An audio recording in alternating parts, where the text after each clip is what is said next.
हिमाचल प्रदेश में पिछले कल एक और कोरोना वायरस का पॉजिटिव केस हुआ है। इस वक्त 2 पॉजिटिव केसेस के पेशेंट्स अस्पताल में उपचाराधीन हैं। ये स्थिति संतोषजनक नहीं है। जो जोगिंदर नगर सब डिवीजन के कुमकर गांव में एक व्यक्ति जो दिल्ली से लौट के आया था पॉजिटिव पाया गया और इनके साथ 3 व्यक्ति और आए थे। एक व्यक्ति उसी गांव का है, दूसरा चौंतरा गांव के हैं और तीसरा कांगड़ा जिले के बैजनाथ के रहने वाला है। और इन तीनों को इस वक्त इंस्टीट्यूशनल क्वारंटाइन में रखा गया और इनका टेस्टिंग किया जा रहा है। और ये लोग दिल्ली से एक ही टैक्सी में ड्राइवर मिला के 5 लोग आए थे। वैसे भारत सरकार का आदेश है कि एक गाड़ी में 1+1 ड्राइवर प्लस एक आदमी उस वक्त आ सकते थे। अब एक गाड़ी में जो ऑरेंज और ग्रीन जोन में 1+2 आ सकते हैं।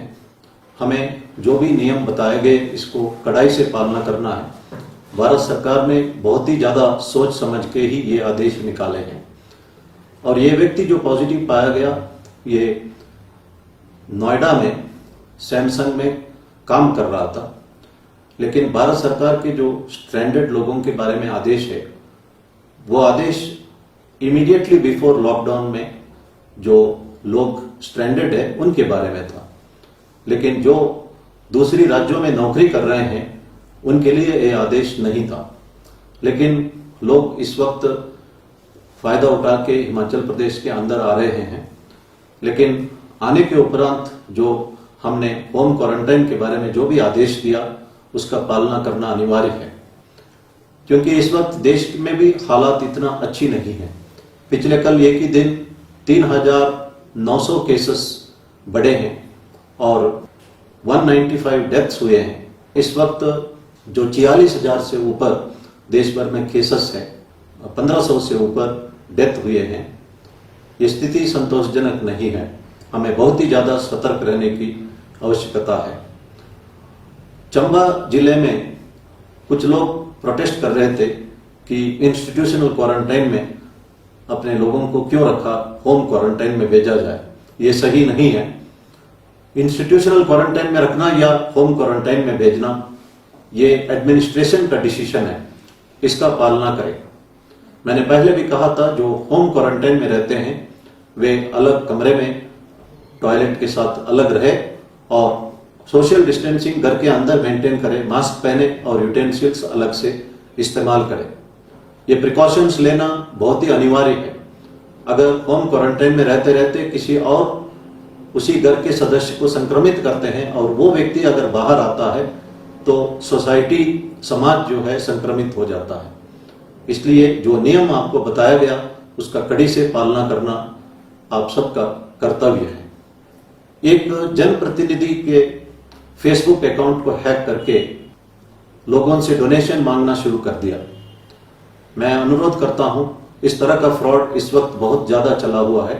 अगर आप डोनेट करना चाहते हैं तो सीएम कोविड फंड में डोनेट करें या प्राइम मिनिस्टर केयर में डोनेट करें और ऑफिशियल वेब पोर्टल में जाके आप डोनेट कर सकते हैं। लिकर शॉप्स के बाहर हमने देखा है कि कल सोशल डिस्टेंसिंग मेंटेन नहीं किया जा रहा है।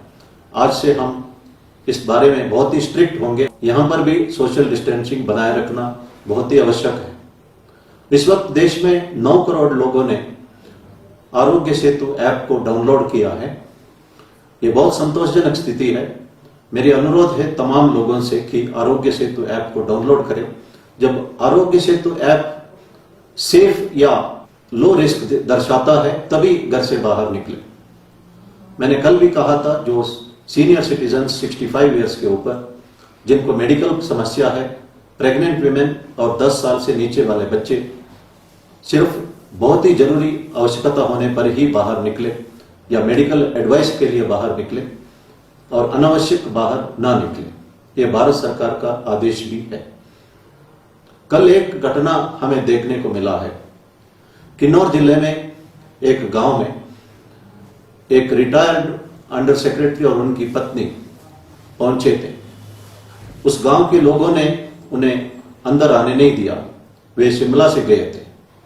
गांव वालों का कहना है कि अब तक अगर आपको शहर अच्छी लगी तो इस वक्त गांव क्यों अच्छी लग रही है, आप गांव में क्यों आना चाहते हैं, हम आने नहीं देंगे। 3-4 घंटे तक उनको आने नहीं दिया गया। मुझे किसी ने कहा, मैंने एसपी साहब से और एसएचओ मोरंग से टेलीफोन से बात की और रात को 9:30 बजे एसएचओ जाके उन कपल को अपने ही गांव में, अपने ही घर में पहुंचवाया। ये एक भावना और एक सतर्कता हमें गांवों में देखने के लिए मिल रहा है।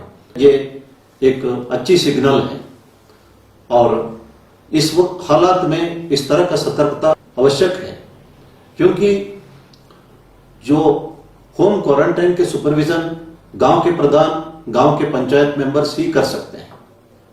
सरकार जो लोग बाहर है और फंसे हैं उन पर हमदर्दी दिखा रही है, उनको वापस लाने का हर संभव प्रयास कर रही है, लेकिन लोगों को समझना है कि सरकार का यह भी दायित्व है हिमाचल प्रदेश भी सेफ रहे, हिमाचल की जनता सेफ रहे।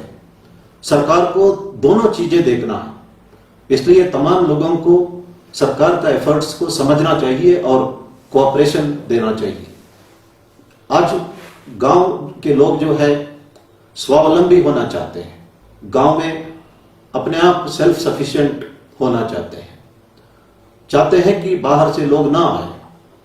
महात्मा गांधी जी ने बहुत पहले कहा था कि हमारे गांव स्वावलंबी हो और हमारे देश स्वावलंबी हो, और हमारे प्रधानमंत्री जी भी कोशिश कर रहे हैं कि हमारा देश स्वावलंबी हो। इस हालात में हमने देखा है कि हिंदुस्तान के तमाम इंडस्ट्रियलिस्ट और साइंटिस्ट इकट्ठे हुए हैं, कई तरह का गैजेट्स उन्होंने बनाए हैं, वो चाहे वेंटिलेटर्स का हो या मास्क का हो, पीपीई किट हो या मेडिसिन हो, तो देश के लोग एकजुट होकर कोशिश कर रहे हैं। ये एक अच्छा सिग्नल है। हम चाहे तो कुछ भी दुनिया के सामने करके दिखा सकते हैं। स्वामी विवेकानंद जी जब जापान से वैंकूवर जा रहे थे ऑन वे टू शिकागो, उसी शिप में श्री जेम्स सेठ जी टाटा भी थे। टाटा अमेरिका जा रहे थे क्योंकि स्टील टेक्नोलॉजी लेने के लिए। ब्रिटिशर्स और यूरोपियंस उन्हें स्टील टेक्नोलॉजी देने से इनकार किया। यहां तक मजाक किया है कि अगर इंडियंस स्टील बना सकते हैं तो we will eat them. Swami Vivekananda ji ने जेम्स सेठ जी टाटा को कहा, हिंदुस्तान का तरक्की के लिए प्योर साइंस के साथ टेक्नोलॉजी दोनों आवश्यक है। सिर्फ टेक्नोलॉजी लाने से हिंदुस्तान सेल्फ सफिशिएंट नहीं हो सकता है। उन्होंने कहा कि यह मिट्टी की जांच हिंदुस्तान में ही आप कर सकते हैं, करना चाहिए। उन्होंने महाराजा मैसूर को चिट्ठी लिखी और महाराजा मैसूर ने कई एकड़ लैंड बेंगलुरु के यशवंतपुर में टाटा को डोनेट किया और टाटा ने अमेरिका से इंडिया वापस आने के उपरांत Indian institute of science Bengaluru में बनवाया। बाद में 1945 में टाटा ग्रुप ने Tata institute of fundamental research भी मुंबई में स्थापित किया।